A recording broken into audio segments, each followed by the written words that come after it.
प्रभूचं नाव म्हणजे आम्हाला वंदनीय.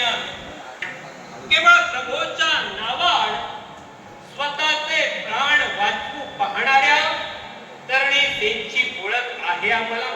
आणि तुमची सुद्धा आम्हाला बरीचशी ओळख आहे. रामबंधू सौमित्र नक्की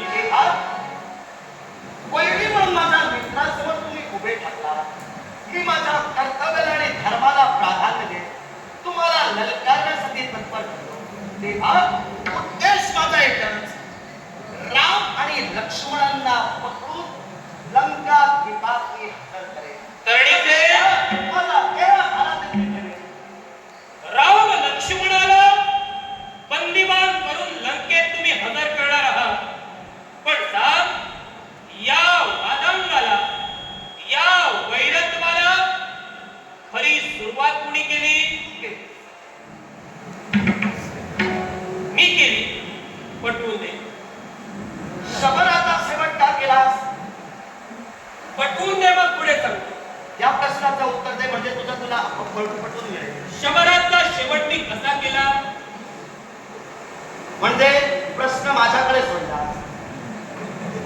काय आहे, दुसऱ्याच्या अधिकाराचं जे असतं ते दुसऱ्याच्या अधिकाराचं स्वतः हस्तगत करण्यासाठी पुढे सरसावणारे ऐक ठाऊ या विश्वात जर असले तर त्यांच्यामुळं बरेच संकट निर्माण होतात.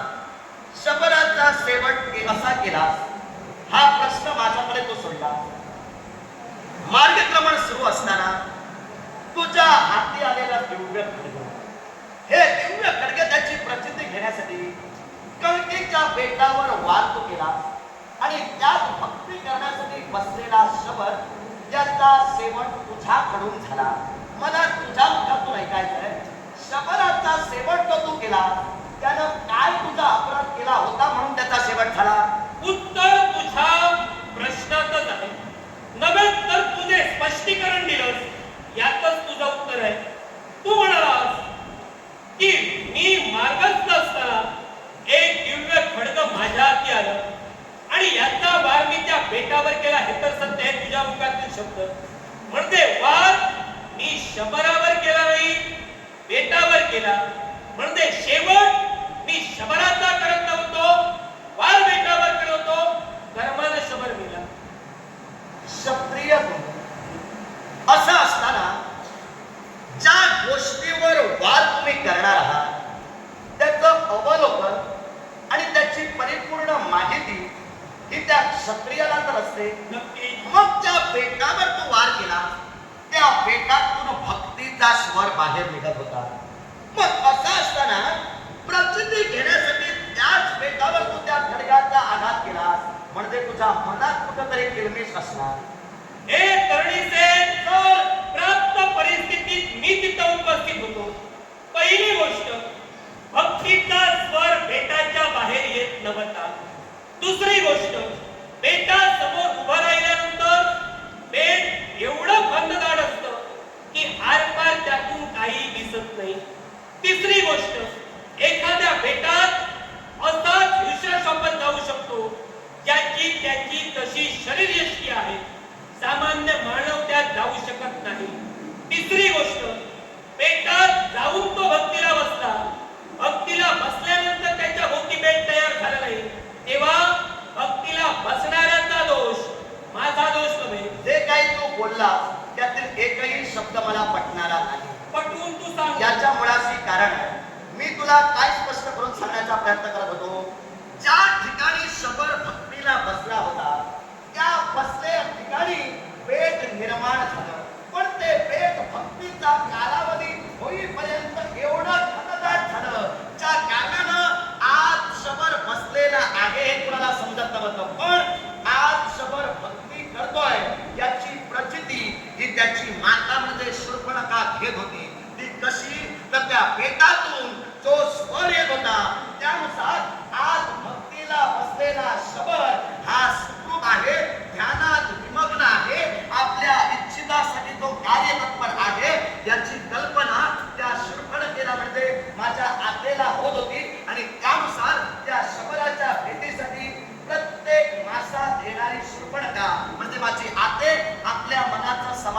घेत होती. दुसरी गोष्ट, प्रश्न काय होता आणि मूळ काय होतं या प्रकरणातली खरी तीड तू असं मी काय म्हटलं, कारण ज्या बेटावर तू वार केलास, वार करताना जर लक्षपूर्वक केला असतास तर शबराचा शेवट झाला नसता. शबराचा शेवट जर झाला नसता तर आज तुला मला युद्धासाठी असं उभं राहावं लागलंच नसतं आणि म्हणूनच या प्रकरणाला खरा जबाबदार तू आहेस. मी जर का या युद्धाचा खरा जबाबदार असेल तर या अयोध्येचे राजकर्ते म्हणजे राजा रघुराजा, या रघुराजांजवळ ज्यावेळी रघुराजे रावणानं साऱ्या देवतांना बंदिवान करण्यासाठी स्वर्गावर स्वारी केली, त्यावेळी रघुराजे देवतांना मुक्त करण्यासाठी गेले, त्यावेळी रघुराजाला विरोध लंकाधीश रावणानं केला. हे या अयोध्येचे राजकर्ते होते.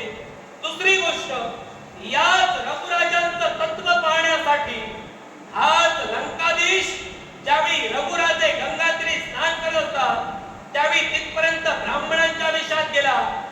आता रावण ब्राह्मण, मग ब्राह्मण वेशात गेला कसं काय? कारण आहे ब्राह्मणात सुद्धा प्रकार आहे आणि विप्र ब्राह्मण म्हणून तो गेला, अलंकारित ब्राह्मण म्हणून तिथं गेला नाही.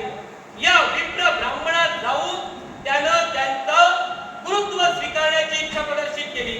त्यावेळी रघुराजांनी गंगेतीरी असणाऱ्या वाळूनं लंका निर्माण केली आणि त्या लंकेतील दक्षिणेचा भाग पुसून टाकला.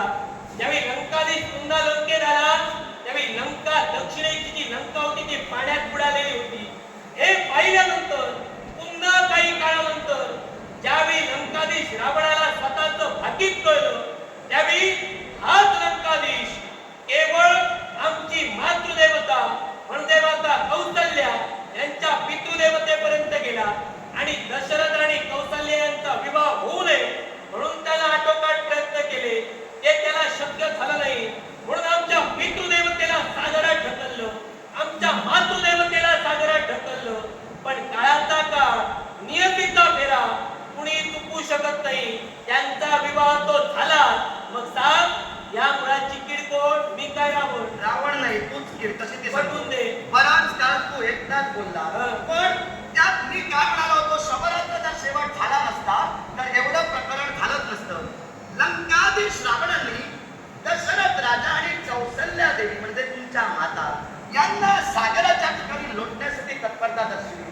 त्यात लंकाधीश रावणाची चूक तरी काय होती, कारण लंकाधीश रावणांना आपला विधिलेख ज्यावेळी समजला त्यावेळी विधिलेखावर मात करण्यासाठी आणि आपलं जीवन या विश्वात अक्षय ठेवण्यासाठी त्यांनी ती कृती केली होती. कारण त्यांना त्यांचा मृत्यांग समजला होता. दशरथ आणि कौसल्या यांचा विवाह ज्यावेळी होईल आणि त्यातून जर पुत्र जन्माला आला तर त्यानुसार लंकाधीश रावणांचा शेवट होणार होता. हे विधीचं विधान ललाट रेखाटणारी ललाट सटवी या सटवीशी ज्यावेळी संघर्ष झाला होता त्यावेळी लंकाधीश रावणांना समजलं होतं मग आपलं जीवन अक्षय ठेवावं म्हणून जर दशरथ आणि कौसल्या यांचा विवाह जर झाला नसेल तर आपला वैरी जन्माला येणार नाही म्हणून सागरात लोटलं. मग मी तेच म्हणतोय, अयोध्येचा खरा पहिला वैरी लंकाधीश रावण. राहता वेळी दुसरी गोष्ट, तुझी हत्या म्हणजे ती शूर्पणखा ही तरी धर्माची स्त्री होती का? नव्हती तर कशी ते पटवून दे. जी स्त्री विधवा आहे तिला विवाह करण्याचा अधिकार आहे, पूर्णविराम दिला आहे. पण काही ते पूर्ण कर नंतर माझं होय, तिला विवाह करण्याचा अधिकार आहे. पण ती शूर्पणखा ज्यावेळी माझ्यापर्यंत आली आणि मी तिला कथन केलं, माझ्या समोर एका सुंदर स्वरूपी स्त्रीचं रूप धारण करून आली आणि माझ्याशी विवाह करण्याची इच्छा तिनं प्रदर्शित केली, त्यावेळी मी सांगितलं जो निर्णय माझे प्रभू देतील त्या निर्णयाप्रमाणे मी वागेन. पण ज्यावेळी ती प्रभूंकडे गेली त्यावेळी प्रभूंना पाहून तिचं मन विचलित झालं आणि प्रभूंसमोर तिनं इच्छा प्रदर्शित केली.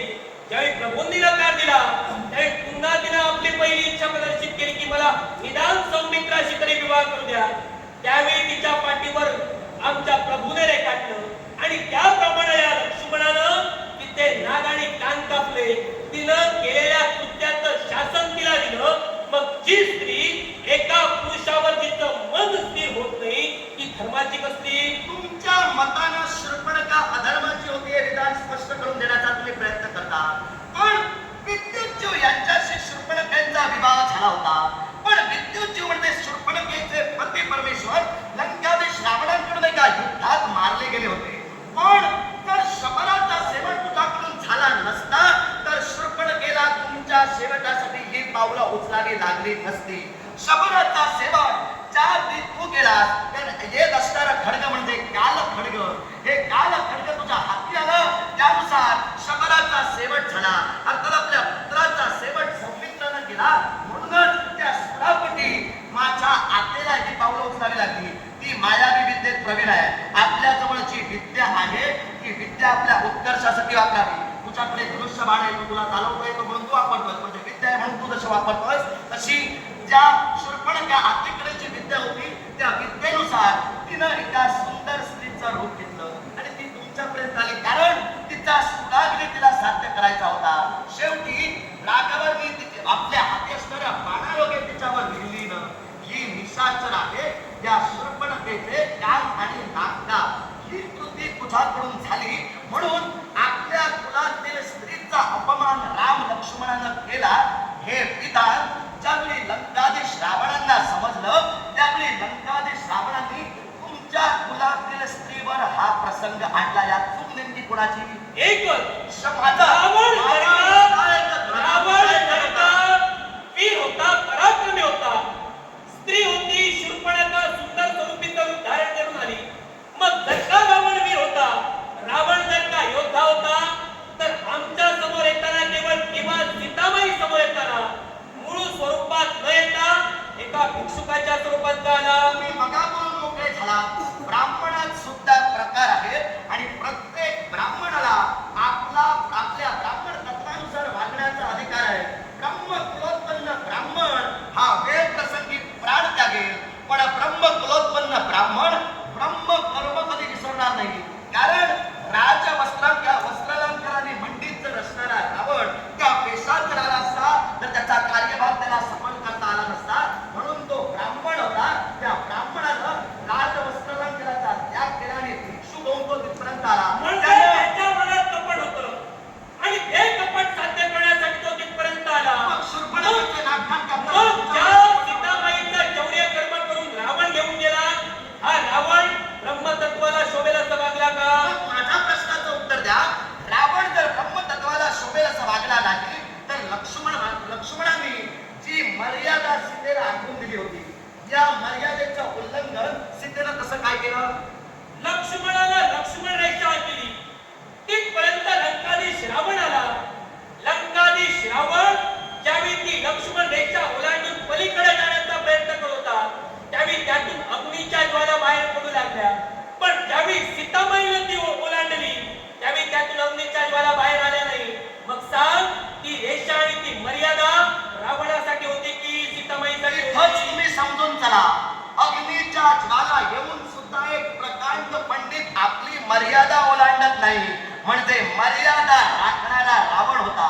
पण तरी सुद्धा सौमित्रा तुझ्या मुखातून शब्द बाहेर पडले होते, माई कोणताही प्रसंग जरी आला तरी ही मर्यादा तुम्ही ओलांडू नका. मग तुमचे शब्द प्रमाण न मानता ती मर्यादा सीतेनं ओलांडली. दोष रावणाचा की सीतेचा? कारण दारी आलेला याचक होता आणि याचकाची इच्छा पूर्ण करणं हे क्रमप्राप्त होतं. मग ज्या याचकाची इच्छा पूर्ण करण्यासाठी सीतामाईनं ती लक्ष्मण रेषा पार केली, त्या लंकाधीश रावणानं सीतामाईचं शौर्य कर्म करून अशोकवाटिकेत का ठेवावं? ज्या सीतामाई या परस्त्रीचा अपमान करताना त्या रावणाला काही वाटलं नाही या का? सीतामाईला आपली मर्यादा उल्लंघित करावी लागली, कारण धर्म उभा राहिला. म्हणजे दारी आलेला भिक्षुक विनमुख माघारी जर घालवायचा न होता तर याच रावणाने आपल्या कुलातील स्त्रीचा जो अपमान झाला त्या अपमानाला वाचा फोडण्यासाठी ते कृत्य केलं. या चूक नेमकी कुणाची? नक्कीच रावणाची. कारण त्याने एका परस्त्रीला रावणाची परस्त्रीला बंदिवान करून अशोक वाटिकेच्या ठिकाणी नेऊन ठेवलं. ही चूक रावणाची. रावणाची चूक तुम्ही म्हणता. खऱ्या अर्थानं रावणाने जी कृती केली ती कृती करत असताना प्रोत्साहन एका बाजूला तसं सीतेनं दिलं. कारण तू आखलेली लक्ष्मण रेषा ही जर तिनं उल्लंघित केली नसती तर खऱ्या अर्थानं रावणाला सीतेनं अशोक वाटिकेत ठेवण्याचा प्रसंग उद्भवला नसता. रावणाला न्याय होता समोर सीता आहे, सीतेला न्याय होता समोर रावण आहे. सीतेला ज्ञात नव्हतं रावण आहे. सीतेला न्याय होता रावण काय होते? त्या कोणताही प्रसंग उभा राहू दे, कोणताही दारी याचक येऊ दे, त्या लक्ष्मण रेषेचं उल्लंघन तुम्ही करू नका. ही जर मर्यादा तू घालून दिली होतीस तर द्वारावर रावण येऊ दे, भिक्षुक येऊ दे, नाही तर कुणी येऊ दे, तिने आधी मर्यादा उल्लंघित केली कशी? शब्द माझे होते, तुझ्या सोयीनुसार बदलू नकोस. मी तिथं लक्ष्मण रेषा मी आखली. मग हे शब्द मी तिला काय म्हणालो, हे शब्द कोणताही प्रसंग जरी आला असेल तरी या रेषेचं उल्लंघन तुझ्याकडे घडता नाही.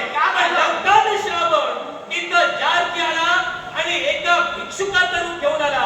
मग तो ब्राह्मण जर का विमुख केला असता तर अयोध्येच्या रूपकुलोत्पन्नाला तो मुलाला कलंक होता का?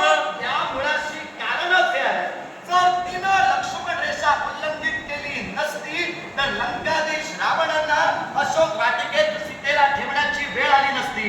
आणि ही वेळ लंकाधीश रावणांच्या जीवनात आली याच्या मुळाशी कारण कोण? तर शूर्पणखेचे कान आणि नाक तू कॅपलेस म्हणून आपल्या कुलातील स्त्रीवर जो अन्याय झाला त्याची वाचा फोडण्यासाठी लंकाधीश रावणाला भिक्षुकाचं रूप घ्यावं लागलं. खरा दोषी तू आहे. कर्णकुटीच्या ठिकाणी ज्यावेळी लंकाधीश रावण भिक्षुकाचं स्वरूप घेऊन आला त्यावेळी सीताबाई तिथं एकटी होती. मग जर का शूर्पणखेच्या बाबतीत मी केलेलं कृत्य आणि याचा सुडाती जर का रावणाला उठवायचा होता, त्या ठिकाणी तिला शासन द्यायला होतं. एका परस्त्रीला जाती स्पर्श रावणाला केला त्याची रावण धर्मी आहे. पण परस्त्रीला स्पर्श रावणाने केला म्हणून रावण जर धर्मी आहे, तर एका स्त्रीचे, कारण स्त्रीचं सौंदर्य हे तिच्या नाका आणि कानात असतं. म्हणून प्रत्येक स्त्री ही अभिमानानं आपली कान आणि नाक सजवण्याचा प्रयत्न करते. प्रत्येक स्त्री कानात नथ घालते कारण नाक शोभिवंत दिसावं. प्रत्येक स्त्री कानात कुंडल घालते कारण तिची शोभा कानात आणि तिच्या नाकात आहे. मग एका स्त्रीला नाक कान कापून जर तुम्ही भ्रष्ट करत असाल तर तुम्ही सुद्धा धर्माचे नाही, तुम्ही सुद्धा अधर्माचे आहात. आम्ही नक्कीच धर्माचे आहोत. कारण लंकाधीश रावण आणि लंकाधीश रावणाच्या भगिनीच्या बाबतीत जर का मी कृत्य केलं असेल तर लंकाधीश रावणाचा खरा दोषी मी होतो. मग जर का मी खरा दोषी होतो, सीताबाईचं चौर्य कर्म का? त्याच्या मुळाशी कारण आहे. मी पुन्हा पुन्हा तुला सांगतोय, ज्या कुलातील स्त्रीचा अपमान झाला त्याला तसाच तसा आणि तसाच तसा ते प्रत्युत्तर होतं. मग जर का तुमच्या कुळातील स्त्रीचा अपमान आम्ही केला असं तुम्ही म्हणता आणि त्यासाठी तुम्ही पेटून उठलात, मग आमच्या कुळातील स्त्रीचा सुद्धा स्पर्श रावणाने केलाय आणि म्हणून रावण अपराधी आहे. रावण अपराधी असेलही, पण स्पर्श केला म्हणून अपराधाच्या कक्षेत जर तुम्ही उभे रावणाला करत असाल तर तुमचं विधान मी मान्य करणार नाही. लंकाधीश रावणाने जर पापी वासनेला तो स्पर्श केला असता तर लंकाधीश रावणांना शाप होता. त्या शापायोगे लंकाधीश रावणाच्या मस्तकाचे तुकडे झाले असते. अर्थात या क्षणी मी तरी एकच तुम्हाला सांगेन, तुम्ही तुमचा धर्म पटवून देण्यासाठी झटताय, मी माझा धर्म पटवून देतोय. लंकाधीश रावणांनी जी कृती केली ती कृती आपल्या कुलातील स्त्रीचा झालेला अपमान, त्या अपमानाला वाचा फोडण्यासाठी केली. मी तरी म्हणतोय, लंकाधीश रावणानं जर का तिला पापी दृष्टीनं जर का तिला स्पर्श केला नाही तर लंकेत घेऊन गेला ती कोण म्हणून नेली? आता कोण म्हणून गेली हे जर तुम्ही विचारत असतील तर मला आधी सांग, कारण आजूबाजूची बरीच माहिती तुला आहे. मग लंकाधीश रावणांनी सीतेला कोणत्या पद्धतीने नेलं होतं? सीतेला लंकाधीश रावणाने स्वतःच्या खांद्यावर बसून नेलं. स्कंद कुठला होता? उजवा स्कंद होता. उजवा स्कंद कोणासाठी? आईसाठी आणि मुलीसाठी. मग यात पाप कुठला? आईसाठी आणि मुलीसाठी जर उजवा स्कंद आहे तर आई किंवा मुली किंवा भगिनी म्हणूनच नेलं, मग पाप कसं? आता मला माझ्या प्रश्नाचं उत्तर दे. ज्यावेळी जनक राजाची कन्या जानकी म्हणजे सीताबाई इथं स्वयंवर होतं, त्या स्वयंवरात लंकाधीश रावण उपस्थित होता. जरूर. त्या स्वयंवरात असा पण होता की जो कुणी शिवधनुष्याची प्रत्यंचा जोडे त्याच्या कंठी जानकी प्रेमाची वरमाला अर्पण करेल हे सत्य. हा पण पूर्ण करण्यासाठी लंकाधीश रावण पुढे गेला. तो शिवधनुष्य त्याच्या उरावर पडला. सत्य. मग जर का लंकाधीश रावणानं आई आणि मुलगी म्हणून जर का त्याला नेली तर तिच्या स्वयंवरात कोण आला होता जवळ म्हणून? ऐका, आता या प्रश्नाचं जर उत्तर द्यायचं झालं, सीता स्वयंवरात कोण होता? जो पुढे उठविला धनुष्याला सीता द्यावी होत्याला. अर्थात तेच धनुष्य रावणांच्या उरावर पडलं. पण त्यानंतर उरावर का पडलं याच्या मुळाशी सुद्धा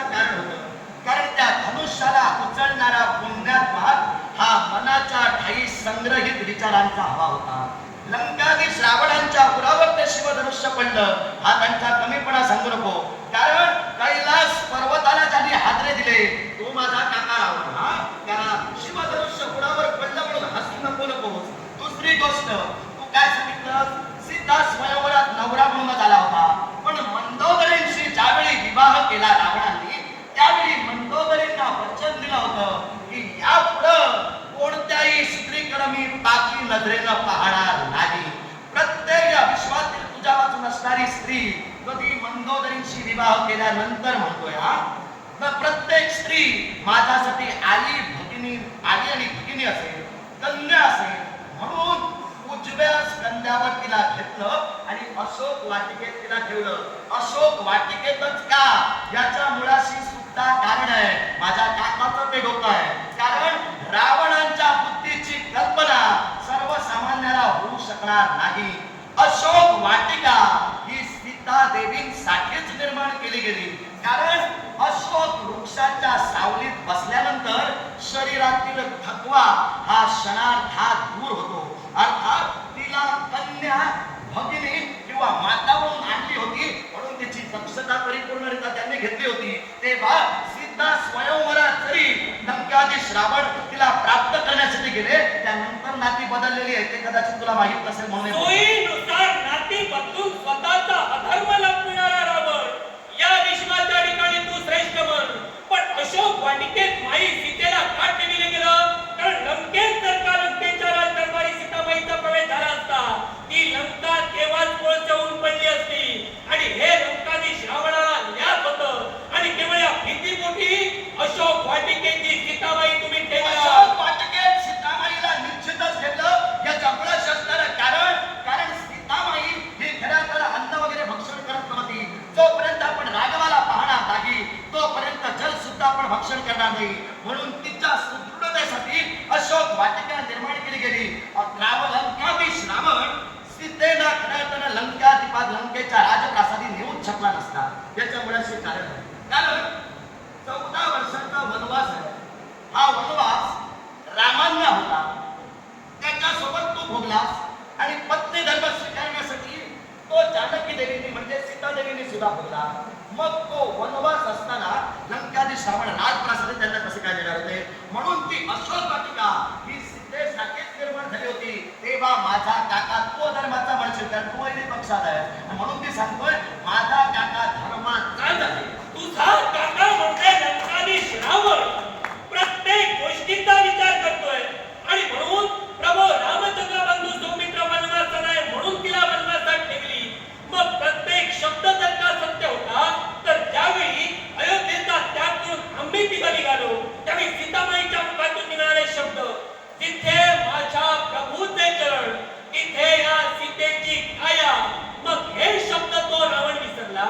जर का प्रभू जिथं तिथं सीता असे तिचे शब्द होते मग हे शब्द तोडून फक्त वनवास त्याच्या लक्षात राहिला. हे शब्द का विसरला म्हणजे विसरावे लागले याच्या मुळाशी कारण होतं. म्हणजे तुमच्या सोयीनुसार तुम्ही शब्द विसरता आणि तुमच्या विधानाला जे बरोबर असतील ते फक्त तुमच्या डोक्यात राहते. अरे बा तुझ्या काकाचं डोकं. मी काय सांगितलं तुला या प्रकरणाची खरी किडच तू आहेस. ती कशी?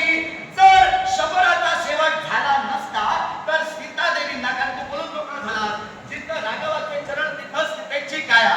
मग राघवाचे चरण तिथं सीतेची काया असणं निश्चितच रास्त होतं. पण या सीतेच्या कायेला राघवाच्या चरणापासून अलिप्त करावं लागलं याच्या मुळाशी कारण तू शबराला मारलं नसतं तर सीतेची काय राघवाच्या चरणापासून राहिली असती. एका मुद्द्यावर ठाम राहून पुन्हा पुन्हा हे विधान माझा तोच मुद्दा सक्षम आहे तेवढा तुला पुढे आहे. या लंकाधीश रावणाचं भाकीत त्याला कळलं. 99,999 पुत्र त्याचे मारले गेले. शिल्लक एक राहिला पण अजूनपर्यंत लंकाधीश आमच्या समोर आला नाही. याचं कारण म्हणजे त्याला कळलेलं त्याचं भाकीत. पण एक गोष्ट लक्षात ठेव नियतीचा नियम